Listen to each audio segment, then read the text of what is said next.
광야를 잘 통과하면 다윗이 된다. 이것이 오늘 말씀의 주제입니다. 믿음의 영웅 아브라함, 야곱, 요셉, 다윗 등 성경에 나오는 수많은 하나님 앞에 쓰임받은 사람들은 한결같이 광야를 통과했습니다.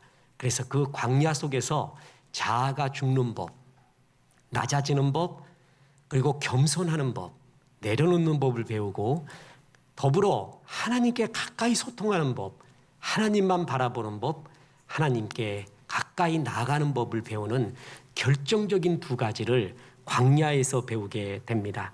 사람은 자식을 사랑하면 색동옷을 입히지만 주님은 사랑하시면 그를 광야로 보내십니다. 야곱의 편애로 색동옷을 입었던 요셉은 죽음의 구덩이에 빠지게 되지만 주님은 그 색동옷을 벗기고 요셉을 구덩이에서 꺼내어 광야로 보냈을 때 그는 애굽 총리가 됩니다. 그래서 애굽을 살리고 이스라엘을 구원하고 이스라엘 민족을 이루는데 크게 쓰임받은 역사가 있습니다. 그렇습니다. 광야는 우리를 죽이는 곳, 멸망시키는 곳이 아니라, 자, 다시 퀴즈를 드립니다. 광야 다음에는 뭐죠? 가나안입니다. 광야 다음에는 가나안입니다. 그런데 가나안은 정말 좋은 것들이 많고 먹어야 될 것도 많고 봐야 될 것도 많고 누려야 될 것도 너무 많아서 그걸 다 먹고 다 누리고 다 보게 된다면 오히려 그를 죽이게 됩니다. 그래서 하나님은 광야를 통해서 우리의 하나님이 주시는 복을 담기 위한 그릇을 만들어 갑니다. 이것은 담아라. 그것은 담아서는 되지 않는다. 그리고 주의 은혜가 폭포수같이 내리니까 그 은혜를 담는 큰 그릇이 되라. 그래서 우리를 단단한 그릇으로, 하나님의 은혜를 받는 그릇으로 만들어가는 과정이 바로 광야입니다. 그렇습니다. 이 광야는 훈련이고 이 훈련은 크게 두 가지고 이 두 가지의 훈련을 통과할 때 비로소 하나님이 주시는 약속의 땅 가나안에서 생명의 삶을 더 풍성하게 누리게 되는 것입니다. 그 두 가지 훈련이 뭘까요? 첫째는 나를 낮추시는 훈련입니다. 자아가 죽는 훈련입니다. 그리고 두 번째는 하나님만 바라보는 훈련입니다. 이 심플한 두 가지의 훈련, 이 훈련을 광야 생활에서 깊이 배워야 합니다. 그랬을 때 가나안 들어갔을 때 그가 망하지 않고 하나님의 영광스러운 사역을 할 수가 있다는 것입니다. 이 두 가지 훈련을 잘 통과하면, 광야를 잘 통과하면 다윗이 됩니다. 첫째, 낮추시는 훈련을 잘 통과해야 됩니다. 다윗은 요즘 말로 말하면 스펙이 빵점인 사람이었습니다. 시골의 작은 마을 베들레헴에서 출신입니다. 시골 촌뜨기입니다. 그리고 이새라는 아버지의 8 아들 중에 막내둥이였습니다. 양치는 목동이었습니다. 형들은 집에서 편안히 밥 먹고 사무엘 선지자를 맞아들일 때 다윗은 들에 나가 양을 쳐야 됐던 사람입니다. 또한 전쟁이 났을 때, 형들이 전쟁터에 나갔을 때 다윗은 도시락을 배달하던 그런 하찮은 일들을 했던 사람이 다윗입니다. 그런 흙수저 다윗을 하나님이 왜 택했을까요? 그 이유는 사무엘상 16장 7절에 나옵니다. 내가 보는 것은 사람과 같지 아니하니 사람은 외모를 보거니와 나 여호와는 중심을 보느니라 하시더라. 다윗이 중심을 봤어요. 한마디로 뭐냐 하면 다윗은 하나님을 정말 사랑했습니다. 바라봤습니다. 우리가 느끼잖아요. 저 사람이 나를 정말 사랑하고 있구나. 나를 좋아하고 있구나. 우린 그걸 압니다. 아무리 IQ가 낮아도 알아요. 다윗은 진짜 주님을 사랑했어요. 주님을 좋아했어요. 그것을 하나님이 알고 계셨습니다. 그가 도덕 윤리적으로 능력적으로 뛰어나다라는 것보다 그는 나를 정말 사랑하고 있고 나를 향하고 있다는 것을 하나님이 다윗을 보고 알았습니다. 그 마음의 중심을 보고 다윗을 택하게 됩니다. 다윗은 이제 충분히 교만해질 수 있는 상황으로 갑니다. 사무엘 선지자가 자기 집에 찾아와서 기름 부으면서 너는 장차 이스라엘의 왕이 될 것이라고 말합니다. 그리고 결정적으로 블레셋과의 전투에서 그 블레셋 장군인 골리앗을 때려눕힙니다. 민족 영웅이 됩니다. 뿐만 아니라 이스라엘의 초대왕 사울의 사위가 됩니다. 그리고 백성들이 다 좋아합니다. 사울이 죽인 자는 천천히요, 다윗이 죽인 자는 만만이라. 우리가 객관적으로 제3자의 입장으로 다윗의 이 이야기를 읽는 동안에 느끼는 게 뭘까요? 조금만 문해력이 있어도 느끼는 게 있습니다. 다윗 위험하다. 너무 높아지고 있다. 한없이 교만해질 수 있는 상황이에요. 그리고 이것이 왕의 자질은 아닙니다. 위험할 수 있습니다. 교만해질 수 있고 수많은 적이 생길 수 있는 상황이 다윗에게 일어나고 있습니다.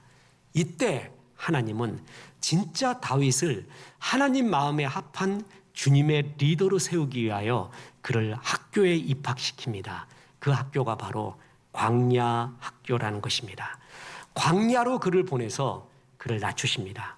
자아가 죽게 합니다. 겸손을 몸으로 배우게 합니다. 그리고 하나님만 바라보는 법을 가르칩니다. 이 결정적인 두 가지를 가르치면서 다윗은 이스라엘 최고의 성군으로 자랄 수 있는 배양을 광야에서 배우게 됩니다. 다윗을 시기한 사울의 시기와 질투로 인해 다윗은 도망 생활을 합니다. 사람이 보기에는 도망자인데 하나님 보시기에는 도망자, 실패자가 아니라 훈련을 받고 있는 자입니다. 이런 믿음이 얼마나 중요한지 모릅니다. 내가 지금 광야 생활하고 있어요. 고난받고 있어요. 나는 실패자다, 낙심자다, 떨어지고 있는 자다, 그렇게 생각하지 마십시오. 나는 지금 훈련을 받고 있구나. 주의 크신 축복을 받기 위한, 주의 일을 하기 위한 그릇을 만들어가고 있구나. 그렇게 바라볼 때 네 믿음대로 될지어다, 그러면서 자라나게 됩니다. 다윗은 훈련을 받는데 사무엘상 19장부터 광야 생활이 시작이 됩니다. 그런데 언제 끝나냐 하면 사울 왕이 죽을 때야 끝납니다. 그 기간이 10년이었습니다. 수많은 광야를 헤맵니다. 한 곳이 아니라 여러 광야를 10년 동안에 10곳 이상의 광야를 또돌이 생활을 합니다. 불안한 생활, 언제 죽을지 모르는 생활, 이런 생활을 하게 됩니다. 하나님은 평범한 목동이었던 다윗을 진짜 하나님 마음에 합한 자로 세우기 위하여 바로 이 낮춰주는 훈련을 시도하고 있는 것입니다. 네, 잘 보십시오. 신명기 8장 16절, 이는 다 너를 낮추시며 너를 시험하사 마침내 내게 복을 주려 하심이었느니라. 이 말이 그렇게 좋아요. 마침내, 결국에는 너에게 축복 주기를 원한 것이다. 하나님이 인생으로 고생케 하는 건 본심이 아니라고 했어요. 어떤 부모가 자식한테 너 고생해봐라, 그것이 목적인 사람이 누가 있습니까? 그 과정을 통해서 큰 것을 배우라고 우리에게 광야를 허락하는 거죠. 우리 하나님은 자기 아들을 아끼지 아니하시고 우리 모든 일을 위하여 내어주신 이가 어찌 그 모든 것을 너희에게 은사로 주지 않겠느냐. 내가 아들까지 내줬는데 못 내줄 것이 무엇이냐. 주님은 그러잖아요. 그렇다면 광야 생활도 진짜 좋은 것, 진짜 풍성한 그 무엇을 위한 하나님의 연단의 훈련의 과정이라는 겁니다. 그 훈련을 거치지 않으면 진짜 좋은 것을 받지를 못합니다. 나쁜 것만 받습니다. 너희는 세상의 소금이라고 했습니다. 이놈의 소금이 설렁탕에 들어갔는데 녹지를 않네. 이것이 딱딱하게 그대로 있어요. 죽어도 내가 풀어지나 보라. 그러면 설렁탕 맛을 못 냅니다. 소금은 풀어져야 됩니다. 비누가 너무 딱딱해요. 돌 같아요. 풀어지지가 않아요.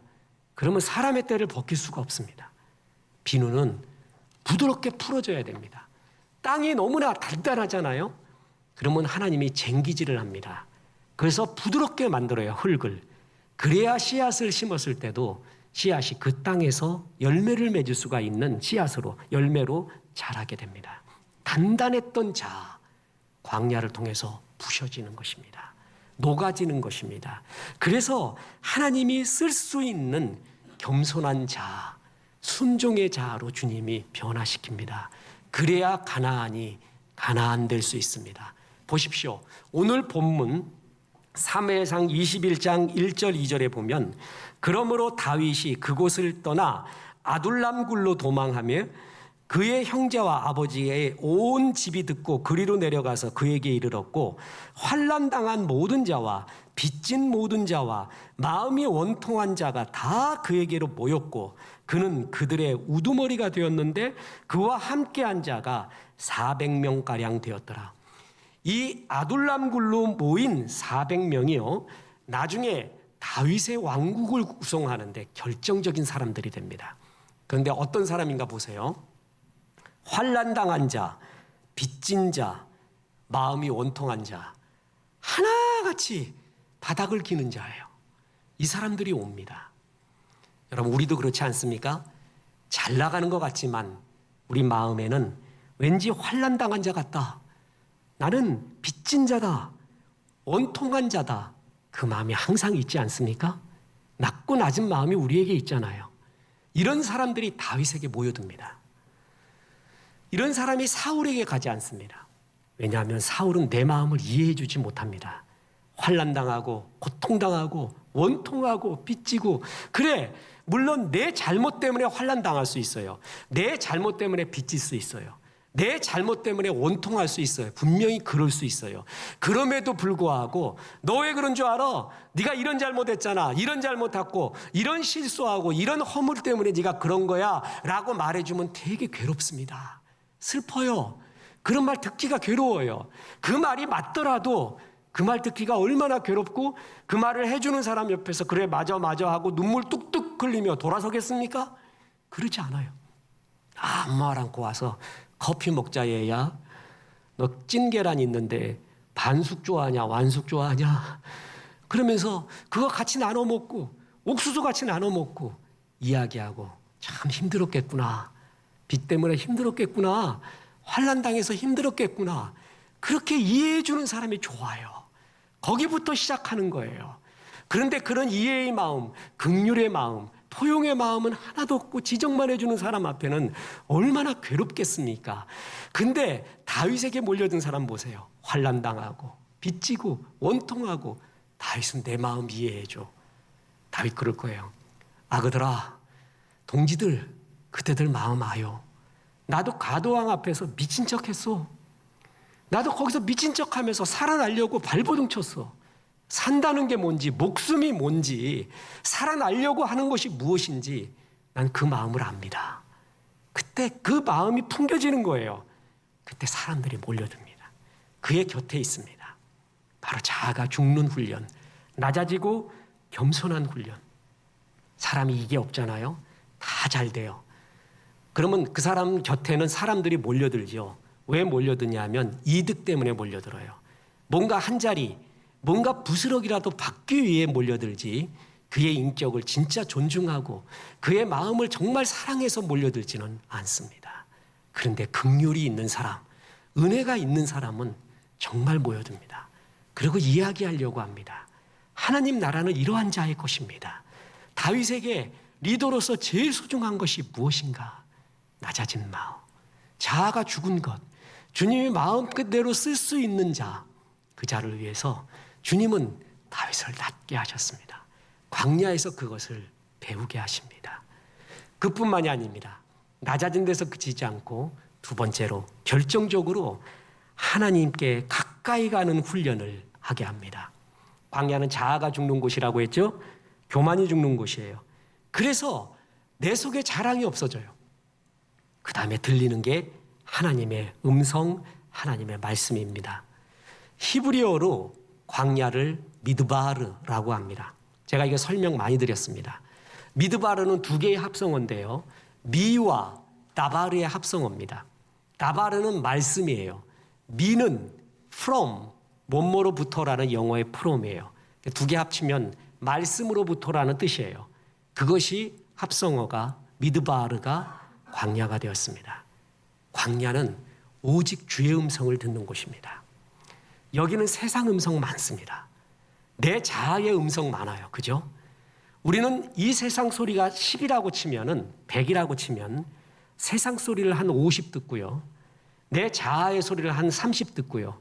주의 소리는 한 20 정도 듣습니다. 아닌 사람이 있습니까? 자, 우리 솔직히 말해 봅시다. 아멘이라는 말은 진실이라는 말이거든요. 하나의 의미가. 하나님께는 진실해야 은혜 받습니다. 기도할 때 오직 주님만 바라봅니까? 오직 주만 바라보냐고. 여러분은 오직 주만 바라보고 진실로 기도하는지 몰라도 나는 안 그래요. 목사가. 딴 생각 많이 들어요. 딱 기도 시작 요이 땅 하면은요, 딴 생각 많이 들어요. 어떨 때는 원망하는 생각 들고 걱정하는 생각 들고 또 이상한 설명할 수 없는 생각도 들고 막 그래버려요. 그러다 조금 지나야 이제 조금 정신 차려요. 만약에 우리 기도가 내 진실성에 기도에 힘이 있다면 우린 다 빵점입니다. 안 됩니다. 그래서 하나님은 뭐라 그랬냐면 너의 진실과 너의 성실이 아닌 예수 이름에 하나님이 기도에 힘을 주신 거예요. 그게 얼마나 좋은지 모릅니다. 얼마나 기쁜지 모릅니다. 기도원 가서 기도해 보세요. 어떤 사람 막 진짜 우리 목사님 막 30일 했다, 뭐 39일 했다. 나는 교만해질까 봐 40일은 안 한다. 39일 했다. 이런 사람 얘기 들을 때 그냥 한없이 작아져요. 나는 내 신체 구조상 3일 지나면은 이명이 들리기 시작합니다. 이명. 헛것이 보이기 시작을 해요. 정신이 없어요. 그 참 이상해요. 어떨 때는 딱 이틀 되잖아요. 이틀 되면은 막 눈만 감으면은 통닭이 보여요. 통닭. 화폐로 통닭이 보이는지 몰라. 그래서 이래서는 안 되겠다. 그래서 기도원 갔는데 그 또 거기서 웃긴 사람도 만나네. 기도원에 가봤더니 머리가 반들반들해요. 기름을 발라갖고. 그래서 왜 그런가 하고 봤더니 너희는 금식할 때 슬픈 기색하지 말고 머리에 기름을 바르고. 그래서 진짜 문자 그대로 해갖고 기름 발라버린 거예요. 문자 그대로. 반들반들. 근데 이 사람이 웬수지. 가서 좀 은혜 좀 받으려고 했더니 내가 마음에 들었나 봐요. 그 대화도 하고 이야기 좀 하더니 좋은 거 있대. 그래도 오래 그래도 가봤더니 버너에다가 라면을 끓이고 있는 거예요. 끝. 금식 끝. 도저히 안 돼. 도저히. 하루 반 지나면요, 이제 도저히 안 되는 거예요. 이제 먹자. 먹고 배불리 기도하자.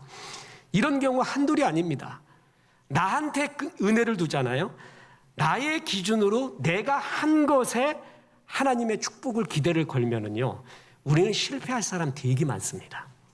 하나님은 나를 포기하게 합니다. 은혜는 너의 근거로 한 게 아니래요. 너의 것이 아니래요. 다윗 보십시오. 다윗이 아까 보세요. 사무엘이 나한테 기름 부었습니다. 골리앗 때려잡았습니다. 초대왕 사울의 사위입니다. 백성이 다 나 좋아했습니다. 광야에서 다윗다운 이 이야기, 다윗을 높였던 이 이야기를 하나님 앞에 한마디도 안 합니다. 그거 소용없다는 거 압니다. 그거 아무것도 아니라는 거 압니다.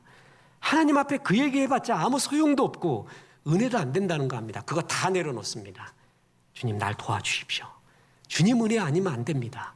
다윗은 그 얘기만 합니다.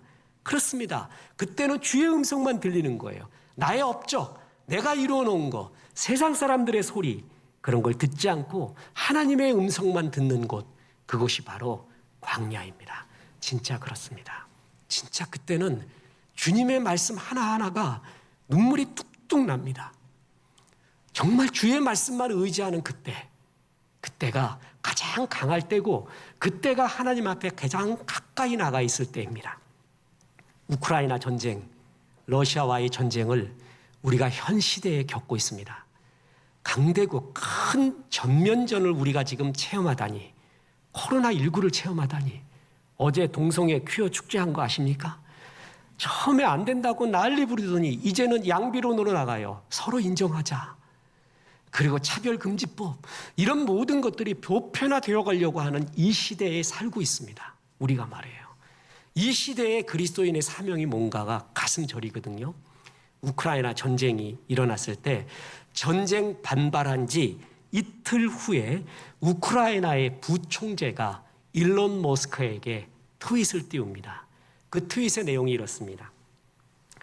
당신이 화성 식민지를 추진하는 동안 러시아는 우크라이나를 점령하려고 한다.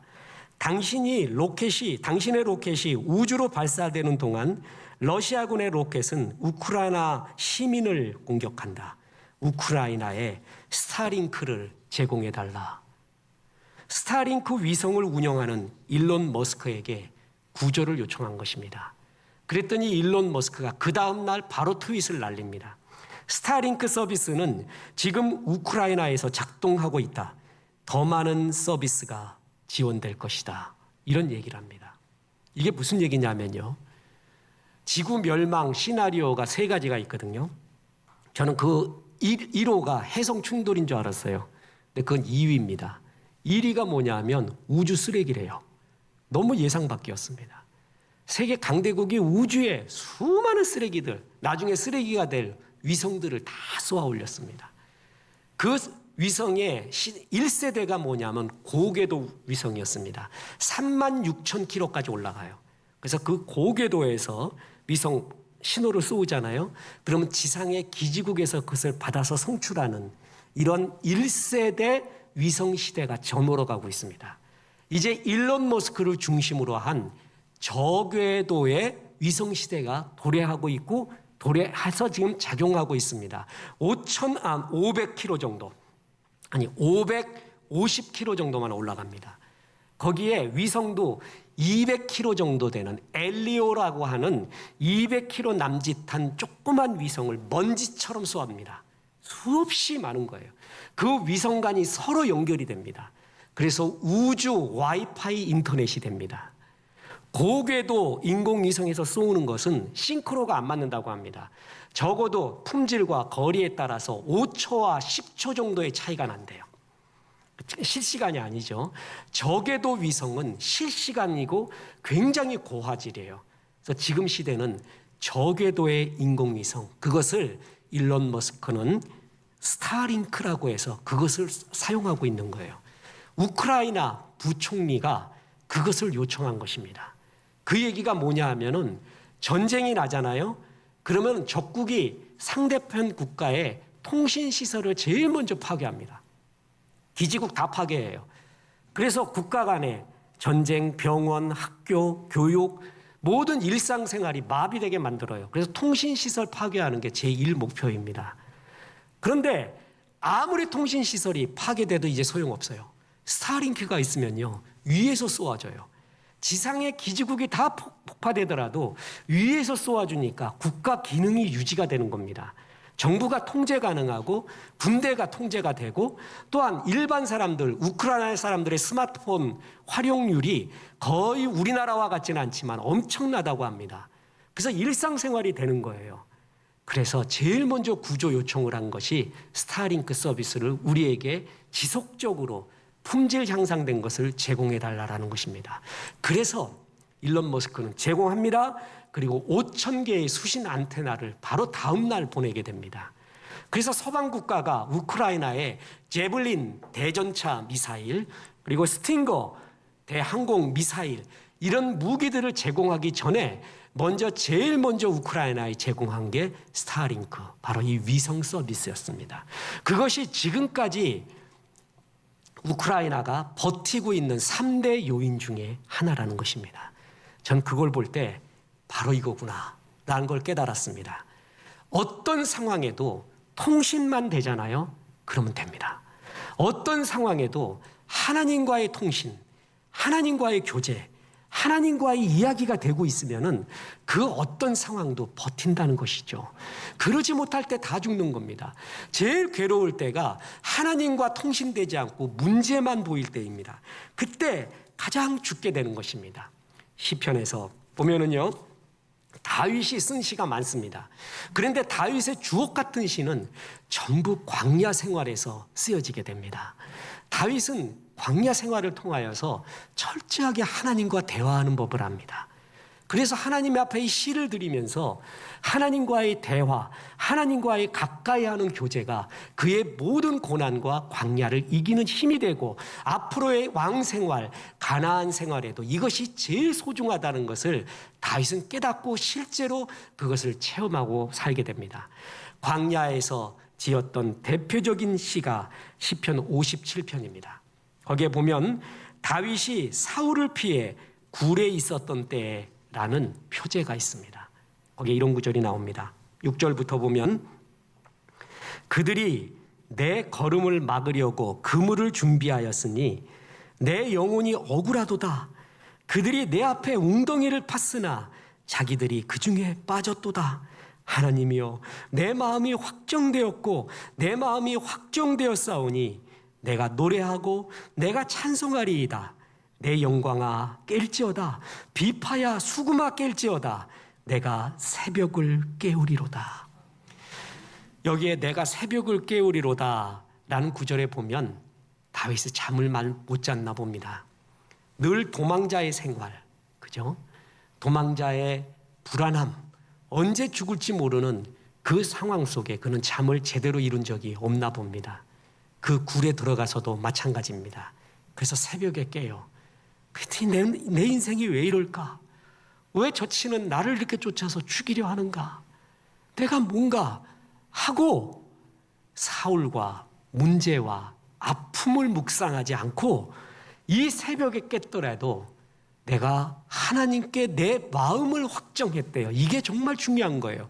내 마음을 어디에 드리고 있냐면, 도장 찍고 있냐면, 나는 이런 중에도 나를 쫓아오는 사울, 그 미움, 그 원망, 그 아픔, 그 두려움, 그 불안에 내 마음을 드리지 않습니다. 나는 이런 중에도 하나님께 내 마음을 확정, 도장 찍고 드립니다. 새벽에 일어났어? 그래, 일어났으면 찬송해야지. 내 팔자가 잠도 못 자고 새벽에 일어난다고? 난 그런 소리 안 하겠다. 난 새벽에 일어났어. 비파야, 수금아, 너도 일어나라. 하나님 찬송하자. 이건 기적이죠. 진짜 이런 상황에서 이런 마음이 든다는 것, 이런 믿음과 이런 생각이 든다는 건 기적입니다. 이건 최고의 기적입니다. 다윗이 광야 때 이걸 진짜 체험한 거예요. 하나님의 살아계심, 하나님의 역사하심, 그 하나님을 나는 찬양하는데 내 마음을 두겠다. 자아만 죽은 것이 아니라 하나님께 마음을 두는 법, 하나님께 가까이 하는 법을, 그는 하나님만 의지하는 법을 광야를 통해서 배우게 된 것입니다. 하나님이 우리에게 첫 번째 요구하시는 것은 네 능력이 쌓이라가 아니라 내게 가까이 오라. 거리의 문제예요. 거리. 하나님은 제일 먼저 그걸 말해요. 이건 할 수 있거든요. 갑자기 능력이 키워지지는 않아요. 그런데 하나님께 가까이 갈 수는 있잖아요. 그래서 하나님의 말씀이 흐르는 예배, 성경 공부, 주의 말씀, 주의 마음을 행하는 전도 선교 구제, 이런 자리에 항상 있어야 돼요. 그게 가까이 가는 거예요. 실제로 거기에 가까이 있으면 언젠가는 모르는데 터지는 날이 있습니다. 하나님의 임계점이라는 게 있어요. 네 기도가, 너의 예배가, 너의 찬송이 내게 상달된 바 되어 이제 내가 베드로 보낸다, 이제 내가 뭘 어떻게 준다, 그날은 반드시 옵니다. 주님은 주께 가까이 나오는 자를 결코 빈손으로 보내지 않습니다. 빈손으로 간 것 같지만 그렇지 않습니다. 쌓여 있습니다. 상달이 쌓여 있습니다. 그게 언젠가 쌓이면은 지푸라기를 코끼리에 처음에 한 개 얹을 때는 아무것도 아니지만 100개, 1000개, 10,000개, 1억 개를 얹으면은 코끼리가 다리가 떨리기 시작해요. 그리고 마지막 지푸라기 얹으면 코끼리가 쓰러지게 돼 있습니다. 우리의 계속되는 경건의 연습은 쌓이고 있는 중이에요. 하나님은 첫째로 주께로 가까이 나와라. 그 훈련을 해라. 다윗이 바로 이것을 배웠습니다. 그랬더니 그의 고백을 들어보십시오. 시편 3편 6절입니다. 천만인이 나를 에워싸 진친다 하여도 나는 두려워하지 아니하리이다. 시편 20편 7절. 어떤 사람은 병거, 어떤 사람은 말을 의지하나 우리는 여호와 우리 하나님의 이름을 자랑하리로다. 이건 진짜 이야기입니다. 저도 단어를 좋아하거든요. 문장을 좋아해요. 그래서 저의 취미 중에 하나가 세상에 예쁜 말 모으는 겁니다. 예쁜 단어 모으는 겁니다. 이만큼인 거 아세요? 힘이 없을 때 그 단어들을 쫙 읽어보면 그렇게 좋을 수가 없습니다. 그 좋은 단어들 모은 게, 시는 그걸 연결하는 거거든요. 그런데 그런 단어 모은 거를 연결한 것, 다윗의 시는 그게 아닙니다. 다윗은 그렇게 멋부리지 않았어요.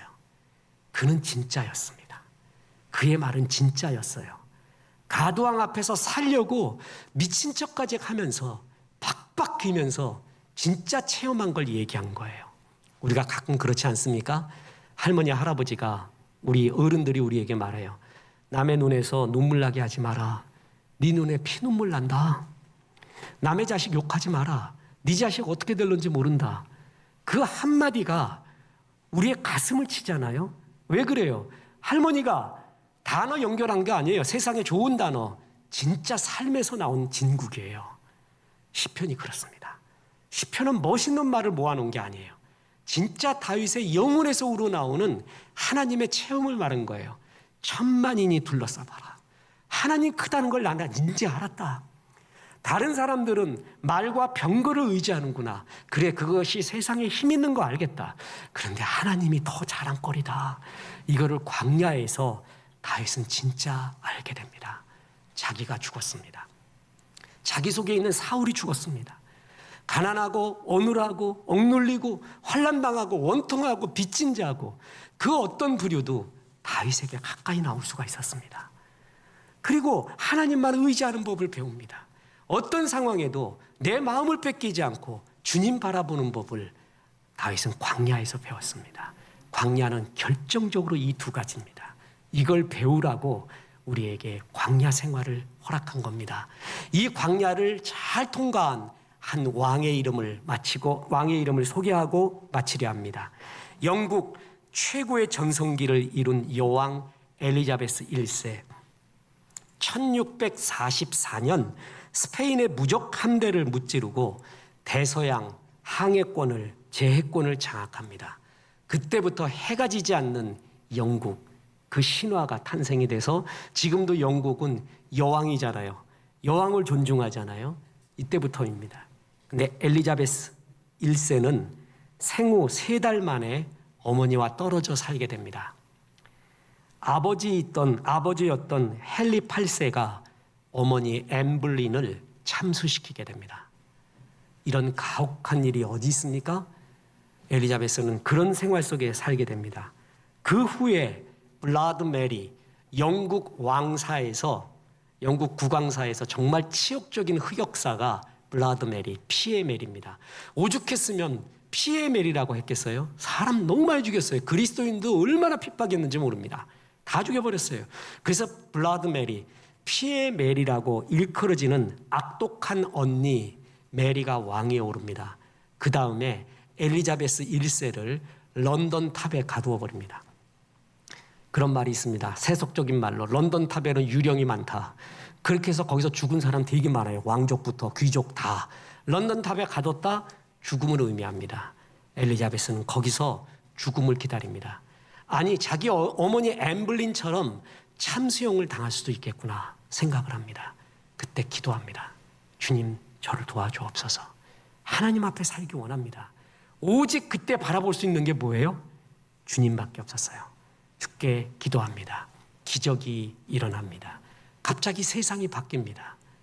블러드 메리가 물러나고 엘리자베스에게 그대가 왕이 되었다는 소식이 들립니다. 엘리자베스 1세는 영국을 잘 다스립니다. 흥왕하게 만듭니다. 그러면서 그 광야 생활을 잊지 않고 그 뼈저린 광야가 강한 여인이 되게 하고 강한 영국을 만드는 데 밑거름이 됩니다.